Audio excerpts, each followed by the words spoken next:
ติดตามข่าวอยู่ที่เมืองเซโปนห้องการไปรษณีย์โทรคมนาคมและการสื่อสารเมืองเซโปนได้มีการเผยแพร่ดำลับว่าด้วยการคุ้มครองข้อมูลข่าวสารผ่านอินเทอร์เน็ตให้บรรดาพนักงานราชการและภาคส่วนนักธุรกิจอ้อมข้างของเมือง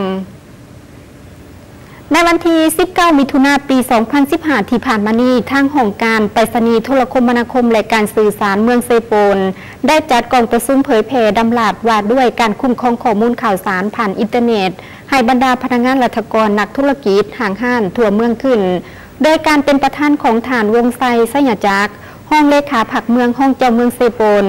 ท่านนรสินไสยบุตรศรีหัวหน้าแผนกไปรษณีย์โทรคมนาคมและการสื่อสารแขวงสวรรณเขตก็ได้ขึ้นเผยแพร่ดำลับว่าด้วยการคุ้มครองข้อมูลข่าวสารผ่านอินเทอร์เน็ตซึ่งดำลับฉบับนี้รวมมี7หมวดมี24มาตราในนั้นหมวดบัญญัติทั่วไปมี5มาตราหมวดการเผยแพร่ข้อมูลข่าวสารผ่านอินเทอร์เน็ตมี4มาตราหมวดเนื้อในข้อมูลข่าวสารที่เผยแพร่ผ่านอินเทอร์เน็ตมี2มาตรา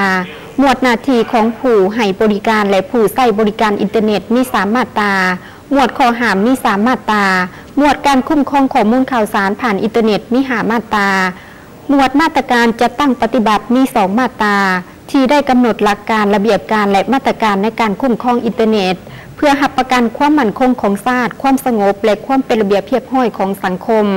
แน่ใส่ปกป้องเกียรติศักดิ์ศรีและผลประโยชน์อันชอบธรรมของผู้ให้บริการผู้ใช้บริการและสังคมประกอบส่วนเขาในภารกิจปกปักรักษาและสร้างสรรค์พัฒนาประเทศชาตินอกนั้นยังได้ผ่านแจ้งการของฐานเจ้าแขวงสวรรณเขตเลขที่1177ทับจขจำสขเกี่ยวกับการจัดตั้งปฏิบัติในการติดตามกวดกาอุปกรณ์สื่อสารโทรศัพท์มือถือถูกเสน่ห์ที่มีการนำเข้ามาจำหน่ายภายในแขวงเมืองรวมทั้งการคุ้มครองกิจการอินเทอร์เน็ตให้ได้มีการเคลื่อนไหวที่ถูกต้องตามระเบียบกฎหมาย